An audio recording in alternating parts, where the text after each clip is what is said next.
वर्षा लगातार पूरियां बनाई जा रही थी, लेकिन उसके घर में आए उस 7 साल के बच्चे शंकर का पेट भर ही नहीं रहा था। जल्दी से और पूरी लाओ, मुझे बहुत भूख लगी है। वर्षा का चेहरा अब गुस्से से लाल हो गया था। ये देख उसके पति मनोज ने रसोई में जाकर उससे कहा, देख वर्षा, वो बच्चा हमारा मेहमान है और अगर तू उसे इस तरह गुस्से से खाना खिलाएगी तो तेरा सारा पुण्य समाप्त हो जाएगा। तभी बाहर से फिर आवाज आई, क्या हुआ माँ? जल्दी से खाने को लेकर आओ, मुझे और भी भूख लगी है। वर्षा बहुत कंजूस औरत थी। दान दक्षिणा करना उसे बिल्कुल पसंद नहीं था। उसे लगता था इससे उनके पास राशन कम हो जाएगा, लेकिन उसके पति मनोज का स्वभाव उससे बिल्कुल उल्टा था। वो शिव जी का बहुत बड़ा भक्त था और दान दक्षिणा देने में भी उसे अच्छा लगता था। एक रोज, वर्षा, अरे ओ वर्षा। क्या हुआ जी? सुबह सुबह क्यों गला फाड़ रहे हो? मैं भोलेनाथ के मंदिर जा रहा हूँ।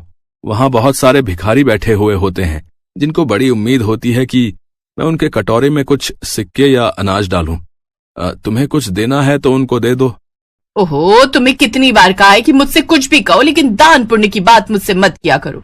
और तुम क्या चाहते हो? तुम जो भी इतनी मेहनत से कमाते हो वो मैं किसी भी भिखारी को दान कर दूं? कभी नहीं। और वैसे भी भगवान भक्ति से प्रसन्न होते हैं, दान पुण्य से नहीं। मनोज चुपचाप वहां से चला गया। वो मंदिर गया और शिव जी से प्रार्थना करने लगा। कुछ देर बाद वो मंदिर से बाहर आया तो उसने देखा कि कुछ भिखारी कटोरा लिए उससे दक्षिणा मांग रहे हैं। कुछ दान कर बच्चा, भोलेनाथ तुझ पर अपनी कृपा दृष्टि बनाए रखेंगे।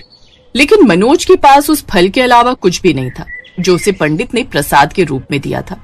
उसने वही फल उन्हें दान कर दिया और सर झुकाकर घर की तरफ आ गया। आधी रात को मनोज के सपने में भगवान शंकर आए। फिर सपने में भोलेनाथ ने कहा, मनोज, मैं चाहता हूँ कि तुम सावन में एक गरीब को भोजन करवाओ, और जब भोजन करवाओ तो ये समझकर करवाना कि उस बालक के रूप में तुम हमें भोजन करवा रहे हो। ये कहकर वो अंतर्ध्यान हो गए। कुछ देर बाद जब मनोज की आंख खुली तो वो उस सपने के बारे में सोचता रहा। भोलेनाथ खुद मेरे सपने में आए थे। मैं बहुत भाग्यशाली हूँ जो वो खुद मेरे सपने में आए। फिर मनोज ने सारी बात वर्षा को बताई। सपने में भोलेनाथ के आने की बात पर वर्षा बहुत खुश हुई, लेकिन जैसे ही उसने किसी गरीब को भोजन करवाने की बात सुनी, उसकी सारी हंसी गायब हो गई। भोलेनाथ ने किसी गरीब को भोजन करवाने के लिए कहा है, ये बात उन्होंने सपने में कही, लेकिन अब उनकी बात को टाला भी तो नहीं जा सकता ना। बस फिर क्या था, वर्षा अपना दिमाग चलाने लगी और एक ऐसे गरीब को ढूंढने लगी जो कम खाए। लेकिन 3 दिन हो गए पर उसे ऐसा कोई गरीब नहीं मिला। फिर उसके दिमाग में एक आइडिया आया, हाँ ये ठीक रहेगा, मैं परसों ही एक छोटे बच्चे को घर पर बुला लेती हूँ। भला छोटा बच्चा कितना ही खाएगा, ज्यादा से ज्यादा 3 पूरी, लेकिन उसके बाद तो वो खा ही नहीं पाएगा। ऐसे भोलेनाथ की बात भी रह जाएगी और मेरा राशन भी बच जाएगा। फिर उसे मनोज की वो बात याद आ गई जब उसने कहा था कि उसे हर दिन मंदिर के बाहर कुछ भिखारी मिलते हैं।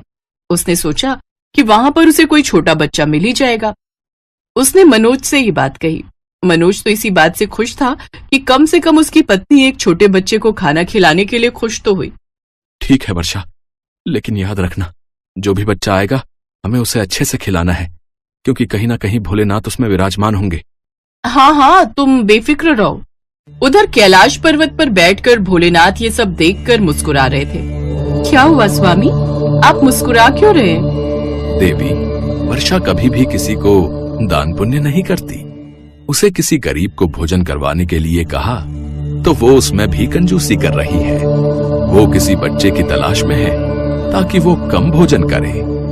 लेकिन आप ऐसा कैसे करेंगे? अपना पेटू भेष लेकर। क्या स्वामी? अगले दिन वर्षा जैसे ही एक बच्चे भिखारी को ढूंढने जाने लगी, तभी भोलेनाथ एक 7 साल के बच्चे का रूप लेकर उसके दरवाजे पर आ गए। वर्षा ने उस बच्चे को देखा तो उसके चेहरे पर चमक आ गई। माई, कुछ खाने को दे दो ना, मुझे बहुत जोरों की भूख लगी है। अरे वाह, जिसकी तलाश में मैं जा रही थी वो खुद चलकर यहाँ आ गया। बढ़िया है, बढ़िया है। हालांकि मनोज को उसे देखकर बड़ा आश्चर्य हुआ, लेकिन फिर उसने इसे एक संयोग मान लिया। वर्षा ने बच्चे को अंदर बुलाया और 4 पूड़ी आलू की सब्जी के साथ बनाकर दे दी, लेकिन बच्चे ने झट से वो 4 पूड़ी खत्म कर दी और बोला, माई, थोड़ी पूरी और सब्जी और दो ना। हैं? और? अच्छा अभी लाई। वर्षा वो पूरी और सब्जी उसे लाकर देती रही। वो बना बनाकर थक गई, लेकिन बच्चे का पेट भरने का नाम ही नहीं ले रहा था। अब तो आटा भी थोड़ा ही बचा था। वो उसकी पूरियां बनाने की तैयारी कर रही थी कि तभी वहां मनोज आ गया। ओहो, क्या कर रही हो वर्षा? वो बच्चा कब से पूरियां मांग रहा है। हाँ तो अब क्या करूं? 8 किलो आटे की पूरियां तो वो अकेला खा चुका है। अब तो आटा भी खत्म होने को आ गया, लेकिन इस पेटू का अभी तक पेट ही नहीं भरा। ये तुम कैसी बातें कर रही हो वर्षा? तुम जानती हो ना शिवजी ने क्या कहा था? पता है, तभी तो इस पेटू राम को बना बना कर खिला रही हूँ, नहीं तो अब तक तो भगा नहीं देती। धीरे धीरे घर का सारा राशन खत्म हो गया। अब हार थक कर वर्षा उस बच्चे से बोली, अब तो घर में कुछ भी नहीं बचा है, अब मैं क्या दूं तुम्हें? झूठ मत बोलो। वो जो रसोई में अंदर आलू बचे हैं वो ले आओ, और गोभी की सब्जी भी है वो भी ले आओ। और हाँ, जो तुमने कल रात को हलवा बनाया था और अपने लिए छुपा कर रखा है वो भी ले आओ। अब वर्षा को समझते देर नहीं लगी कि ये बच्चा कोई साधारण बच्चा नहीं है। उसने झट से हाथ जोड़कर माफी मांगी। मैं समझ नहीं पा रही हूँ आप कौन है, कृपा कर हमें बताएं। तभी महादेव अपने असली रूप में आ गए। उन दोनों ने जैसे ही सामने साक्षात प्रभु को देखा तो मनोज और वर्षा उनके चरणों में गिर गए। मुझे माफ करना प्रभु, आप स्वयं मेरे घर पधारे हैं, मैं आपको पहचान नहीं पाई प्रभु। वर्षा, दान पुण्य करने से कभी किसी का कुछ घटता नहीं बल्कि बढ़ता ही है। दूसरे को दान करने से आपका धन धान्य तो भरा रहता ही है, साथ ही तुम्हारी तरक्की भी दुगनी होती है। हमें माफ कर दे प्रभु। भोलेनाथ ने उसे माफ कर दिया और फिर वहां से अंतर्ध्यान हो गए। जब वर्षा और मनोज ने देखा तो उसका घर सारे धन धान्य से भर चुका था। वहां खूब सारा धन था, साथ ही अनाज से उनका भंडार भरा हुआ था। इसके बाद वर्षा ने कभी कोई कंजूसी नहीं की और दिल खोलकर दान पुण्य करने लगी।